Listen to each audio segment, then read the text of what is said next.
కావాలని. సో నాకు ఇప్పుడు వద్దు కాబట్టి డిలీట్ చేసేస్తున్నాం. అండ్ ఇంకా మనం వాయిస్ ఓవర్ ఇవ్వాలనుకుంటాం కదా, అలాంటప్పుడు ఈ రికార్డ్ ఆప్షన్ సెలెక్ట్ చేయండి. ఇక్కడ మనం అది క్లిక్ చేస్తే వాయిస్ ఓవర్ ఇవ్వచ్చు. So hello all, welcome to my YouTube channel. So ఇక్కడ చూస్తే సెలెక్ట్ అయిపోయింది అండ్ ఇప్పుడు మనం ప్లే చేయొచ్చు. So hello all, welcome to my YouTube channel. ఇప్పుడు ఇది కూడా డిలీట్ చేసుకోవచ్చు, ఎడిట్ చేసుకోవచ్చు సేమ్ వే. అండ్ ఇప్పుడు ఎఫెక్ట్స్ అని ఉంది కదా, ఇక్కడ మనకు కావాల్సిన ఎఫెక్ట్స్ అన్నీ ఉంటాయి. అంటే లైక్ ఇప్పుడు నేను ఓపెన్ వీడియో స్టార్టింగ్ అప్పుడు ఇలా టైపింగ్ వస్తుంది కదా, ఇలా కీబోర్డ్. సో ఇలా అన్ని ఎఫెక్ట్స్ ఉంటాయి అన్నమాట. మనకు సబ్ కేటగిరీస్లా ఉంటాయి. మనకి ఇలా చాలా సబ్ కేటగిరీస్.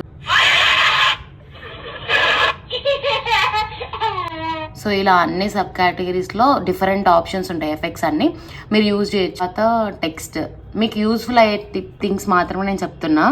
టెక్స్ట్లో క్లిక్ చేయండి, ఇక్కడ మీకు కావాల్సింది సెలెక్ట్